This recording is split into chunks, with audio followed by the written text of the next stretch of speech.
Halo semuanya, jadi video kali ini kita akan bahas isokos. Tapi mungkin sebelum itu gue sorry dulu nggak bisa nyalain video karena kamera gue lagi rusak. Cuman hopefully semoga ini juga lancar-lancar aja ya.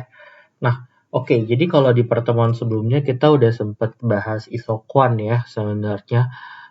Itu kurva yang nggambarin kombinasi dua macam input, jadi kapital dan juga labor untuk menghasilkan kuantitas barang yang diproduksi yang sama gitu. Jadi kayak let's say lo mau ngeproduksi 10 unit mobil gitu, ya udah mungkin lo butuh 2 kapital plus 8 labor, atau mungkin dengan kuantitas yang sama lo bisa bikin dengan 5 kapital dengan 2 labor gitu. Contoh kayak gitu. Nah, tapi yang jadi patokan kan adalah kuantitas yang sama gitu. Nah, kali ini di ISO cost sesuai namanya, ISO berarti sama, cost itu biaya, berarti biaya yang sama. Jadi kalau kita definisiin nih, ISO cost itu sama juga nih eh, kombinasi dari dua macam input, dari dua macam input. Inputnya itu apa? Inputnya itu adalah kapital dan juga labor yang menghasilkan. Nah, di sini bedanya cost yang sama atau biaya yang sama gitu. Nah, jadi sederhananya nih kalau seandainya kita proses produksi ada pakai kapital dan labor gitu. Kan ada kapital, ada juga labor ya. Nah, kalau kapital itu kan modal gitu kan. Nah, di video-video awal gitu saat kita bahas tentang faktor-faktor produksi, kita udah bahas nih sebenarnya harga dari menggunakan suatu faktor produksi itu apa sih gitu. Nah, untuk kapital ini modal, biaya untuk menggunakan modal ini itu adalah R atau tingkat bunga gitu. Jadi makanya sebenarnya kalau kita mau ngitung berapa sih total pengeluaran atau total produksi dari penggunaan kapital, ya udah tinggal berapa tingkat bunganya dikali jumlah kapital yang kita gunakan gitu. Nah, sedangkan kalau labor harganya apa? Harganya tentunya adalah gaji atau upah, atau kalau di sini kita simbolinya wage gitu.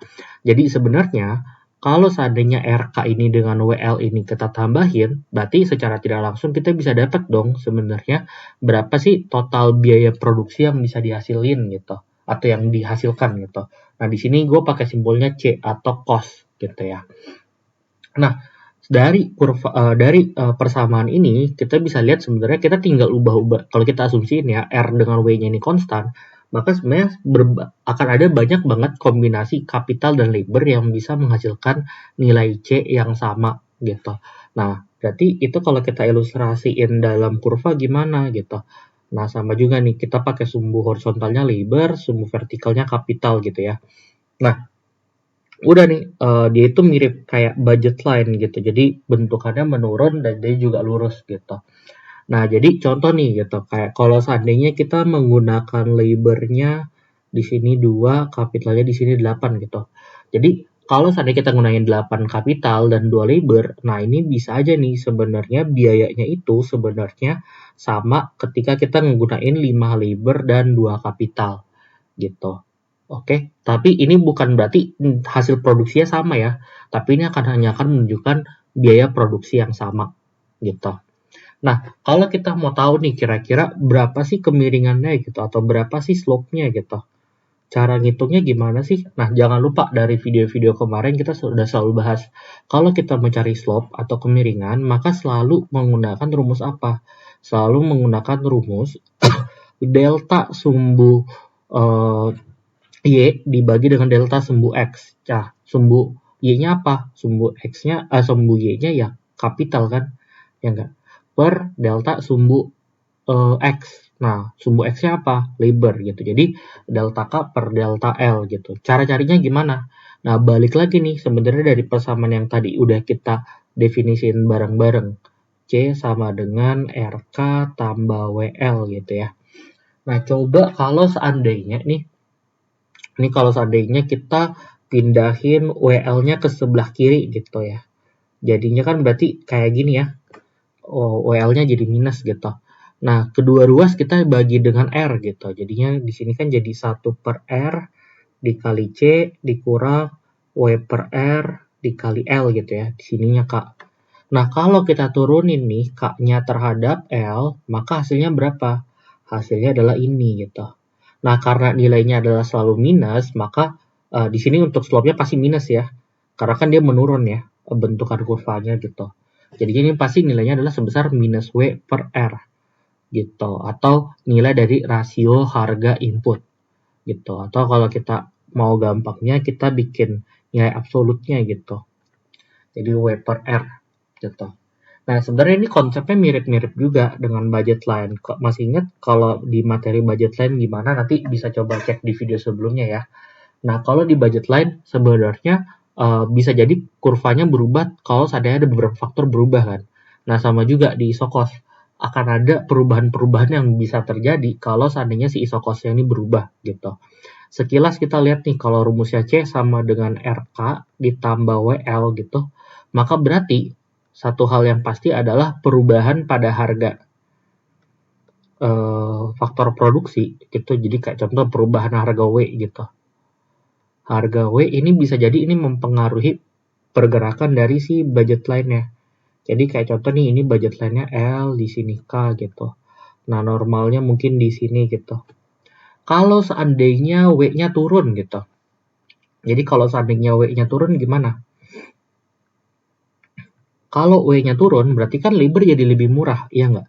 Nah, berarti dengan kondisi yang sama, kita bisa menambah labor jadi lebih banyak. Kalau seandainya C-nya dipertahanin ya. Makanya sebenarnya ketika W-nya turun, maka ada kecenderungan sebenarnya kurva itu akan berotasi keluar pada sumbu L gitu atau pada sumbu labor gitu. Tapi bagian K-nya porosnya tetap gitu.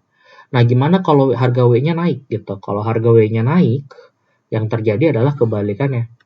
Dia akan berotasi justru ke sebelah ini ya, ke sebelah dalam gitu. Karena berarti semakin sedikit jumlah labor yang bisa dibeli gitu. Oke.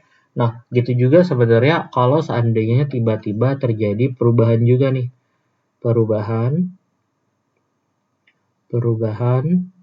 pada R gitu, perubahan harga R atau harga dari kapital gitu.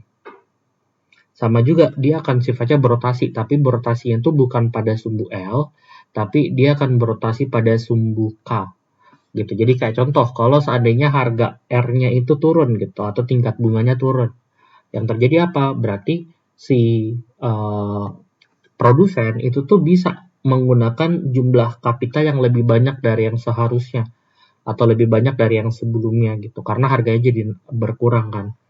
Nah, maka dia akan berotasi keluar pada sumbu K. Nah, tapi kalau seandainya harga R-nya malah turun, yang terjadi apa? Kalau R-nya naik, yang terjadi apa? Nah, berarti kapital jadi lebih mahal ya. Berarti yang bisa dibeli jadi lebih dikit. Makanya dia berotasinya ke dalam pada sumbu K gitu. Oke. Nah, di sini sebenarnya perubahan pada cost atau biaya produksi itu bisa aja mempengaruhi perubahan pada isokos.